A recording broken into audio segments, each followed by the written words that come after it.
We have a lot of other major stories to get to, and that includes a major update out of Boise, Idaho, where right now a manhunt is underway after an accomplice helped free a prison inmate from a Boise hospital, leaving 3 officers shot during the process. Let's put up this from social media. The Idaho Department of Corrections keeping us updated, as well as Boise police. But this incident happened early this morning after officers had transported an inmate, his name's Skylar Meade, to a hospital for medical treatment. As they were getting ready to take him back to prison, an unknown gunman appeared and opened fire, hitting 2 officers. This turned into an active shooter threat at the hospital. Another responding officer fired his gun, then at what happened to be another armed officer, accidentally mistaking him as the suspect. Meade and the shooting suspect escaped the area in a gray 4-door sedan. And we have a lot to talk about here. We want to bring in Greg Rogers, friend of our program, former FBI agent and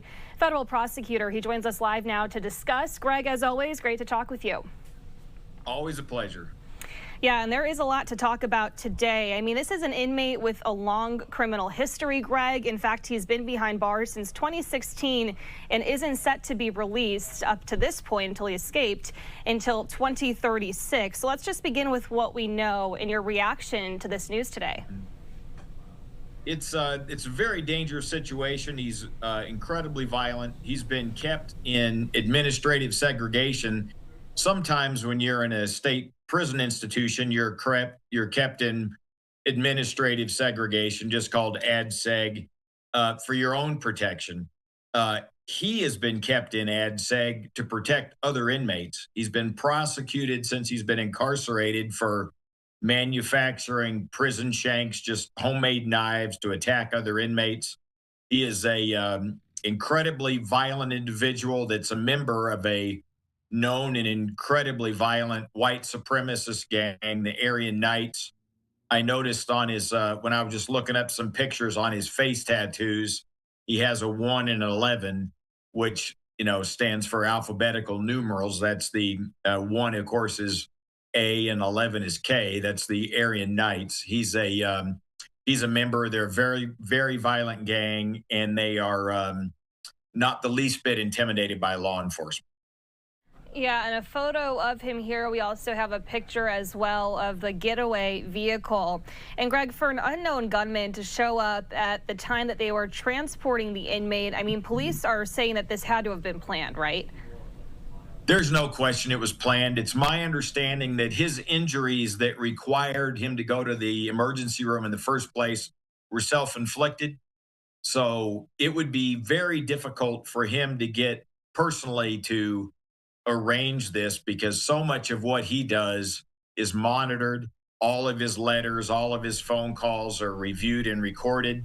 So he used other members of the AK in that prison system who are in lesser sanctioned parts of the prison, medium security and things like that. Most likely used them to get messages out. This was very well coordinated. He injured himself so that he'd be there on the appropriate dates.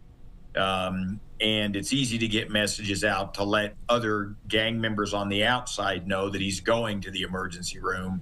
So this was very well coordinated. And, you know, you have another gang member that showed up ready, willing, and able to risk his life to make this happen. So it shows you how dedicated members of these white supremacist gangs are. Well, and that leads me to another question, too, because if this was planned and obviously there's a lot of high security, how could law enforcement not be aware of it, and how are they able to gauge these type of situations? It also makes me wonder, too, do these types of planned escapes or attempts to escape, do they happen more than we realize? No, they're very rare, because they're you literally, if you're the inmate, you're asking someone on the outside to put their life on the line for you. And it's been my experience that most incarcerated persons' buddies on the outs are not that dedicated.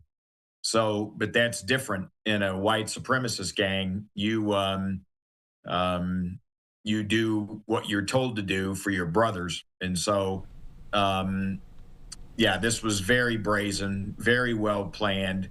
It's highly unusual.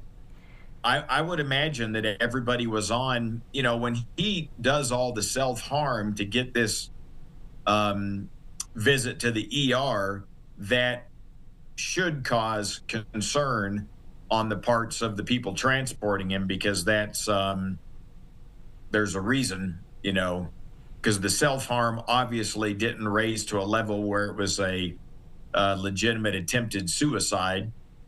He was walking in and out of the ER. So that should have raised some alarms, and I'm sure they had some security, but a little bit more might have been necessary with someone of his background and gang affiliation.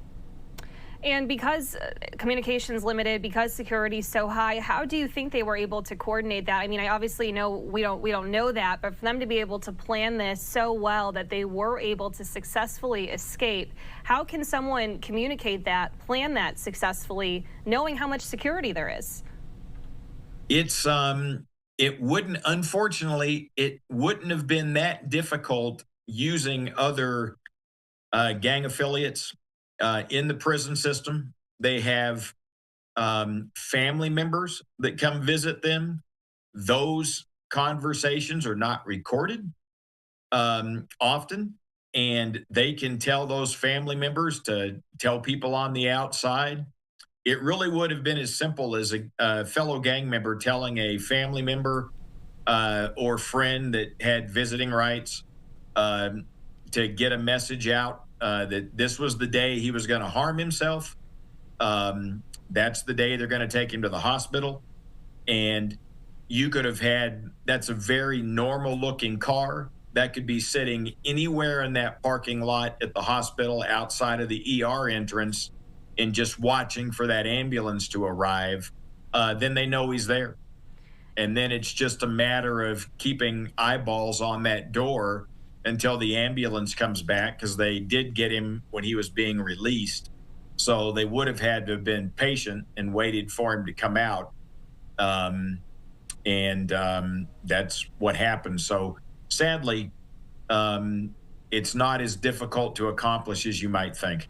Yeah, and thank you for clarifying that. I think sometimes, viewers, myself included, we don't always know what is recorded, what isn't. So that does help provide some clarity there. And I also want to ask you about the response too. This happened early in the morning, and then from what police are saying, one officer who was responding accidentally shot another, mistaking him for this gunman who was helping the inmate escape. How do you think that mix-up occurred? What type of training is in place to be able to pinpoint the suspect in a chaotic breaking news situation like this? Yeah, I don't want to sound overly critical, but officers that do security at a prison do not receive the same amount of training, and that say a SWAT certified officer with the Boise Police Department or something like that, where they get much more training, they're much more efficient. Prison guards they do get some training, but not as much. And so that shouldn't have happened. There's I don't understand how one of the prison guards shot another one. That's a mistake that's going to be it's going to have a lot of investigation into that. That just quite frankly shouldn't have happened. There's no reason for that. Yeah, and the Idaho Department of Correction here saying, and I saw this from an earlier report too, that the officer who was mistakenly shot, he has non-life-threatening injuries, or that officer does. Another officer too, I've read on multiple reports, has non-life-threatening injuries too. There was another report that had said one officer was in critical but stable condition. However, in this information here from the Idaho Department of Corrections, they're saying all 3 officers are stable, so hopefully that is the case here. And I also want to ask you, though, just about the active shooter threat that happened at the hospital, too. Obviously, a lot of protocol that goes into place when something like this occurs. But do you think that there was any chance that the shooter had intended to cause further harm? Or do you think this appears, from what we know, that this was just a situation where that individual showed up for the sole purpose of getting the inmate away? I think that individual showed up for the sole purpose of doing that. And again, these gang members are not trained shooters. They all have weapons. They don't. It's been my experience, and I've been undercover with several of these gangs and hung out with them. They don't train. They just so when that shooter started what he would call cranking off rounds, they're just going everywhere. But he was clearly there to help Meade escape. That was his sole function. And tragically, they were able to pull it off. Now, these guys are incredibly dangerous, and people should be very, very wary and not have anything to do with them. If they're confronted by them, give them whatever they want. And if they're carjacking people, which is likely, they're not in that car anymore. They're in a different vehicle. And these guys are very dangerous. They're not afraid of law enforcement. And this case is tragically going to end up probably in a very violent situation to get him taken back into custody. Yeah, very scary, very concerning. And that was my next question, too. How do police go about trying to track these two individuals from here, especially considering how much time has already passed so far today and the likelihood that they could be now in a different vehicle or far away from where this all started? No, it's going to be a very, very tough case. It's going to require some very good investigation. Fortunately, almost all of these white supremacist groups have individuals that are cooperating with law enforcement, often called informants. I had a number of informants in these groups. It's going to take someone like that who's going to be able to give us a phone number, something we can track, or some information about where they might be, the car they're currently driving. But there is going to be 24-hour-a-day effort and state, local, and federal work on catching these guys. This is going to be a top priority. I can assure you that the FBI, the U.S. Marshals, are already cooperating and helping out the Boise Police Department. And this is going to be a nonstop investigation to capture these very violent guys and get them taken back into custody. Yeah, absolutely. Very urgent. And Greg, it's always great to talk with you. You have such a unique perspective to be able to share a lot of what we might not know just on the outside looking in here. You're also in Utah. I know you've done work in Idaho too. Is there anything else that you'd like to share about the particular circumstances here, or anything else that might just be relevant for our viewers to know as we follow this manhunt? Again, the most important thing is people need to understand that these guys are incredibly violent. They've got absolutely nothing to lose. So if anyone is confronted by them, again, give them what they want, give them your car, give them your wallet, do whatever, because they're very, very dangerous. And then call 911 after they leave. Don't do anything to try to confront them, because again, Meade, if he's arrested, and his accomplice, he's never getting out of prison. He's going to get life without parole, and so he has absolutely nothing to lose. So be very, very cautious around these people. Yeah, very important words of advice. Greg Rogers joining us here. Greg, as always, great to talk with you, and we hope that they are able to catch these individuals soon. A lot of concern throughout the community there as we watch and wait to see what police are able to share with us in this investigation as it moves forward. Roger that. And just as a reminder here for viewers, this is who we're talking about. This is the individual who did escape. His name is Skylar Meade. You can see him pictured here. He's a 31-year-old white male, 5'6", and has 2 face tattoos, as you can see somewhat in this photo from a side profile, the number 1 on one side and 11 on the other.